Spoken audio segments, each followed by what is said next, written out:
Hello everybody, here's Dr. Lucas Fustinoni from Éclairé channel. Today I'm here in Chicago, United States, with a very important doctor of plastic surgery from Chicago, Dr. Karol Gutowski.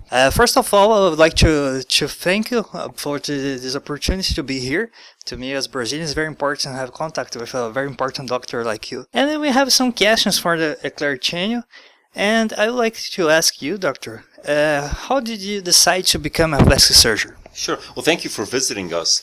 I decided to go into plastic surgery as a general surgery resident when I got to see what plastic surgeons do operating all over the body, and I found it to be the most challenging surgical specialty because of all the different things we do. Yeah, that's great.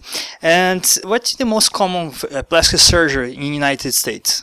In the United States, it seems that liposuction, breast augmentation, and rhinoplasty are the most common ones, depending on the surveys. It depends what part of the country that you're in. For instance, in the Midwest, liposuction and breast augmentation are probably the most common cosmetic procedures that we do. And in your opinion, which are your favorite? What should you like most doing? I really enjoy body contouring, both including the breast, the abdomen. So liposuction, tummy tucks, and breast surgery, they all go together, giving people a new shape to their body. Oh, that's great. And what would you like to say to a student, a medical student who would like to be a very famous doctor like you? I think the first thing is to have passion. If you're not passionate about something, you're never going to get great at it. And the second thing is put your patients first. If you remember that the patients are the number one priority, everything else will make sense. So passion and patience.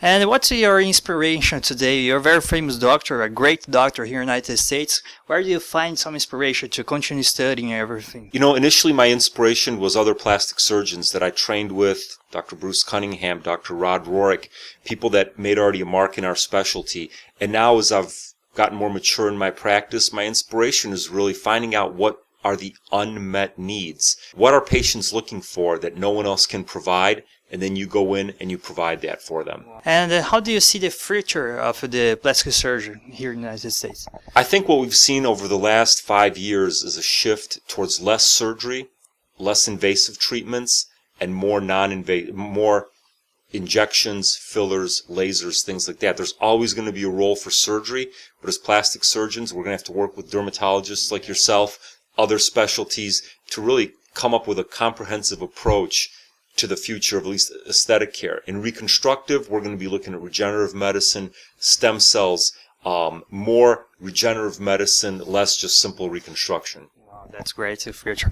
And in your opinion, with all this stuff, do you have there's some secret for stay young forever? I really think you're just as young as you feel and as you act. Today I saw a patient. He said he was 60 years old. I would have never guessed by the way he acted and presented himself. You have to take care of yourself. The basics that you tell your patients, sunblock, stay healthy, eat healthy, exercise, those kind of things. And when it's necessary, see someone like us for the more advanced skincare, chemical peels, things like that. But it starts within.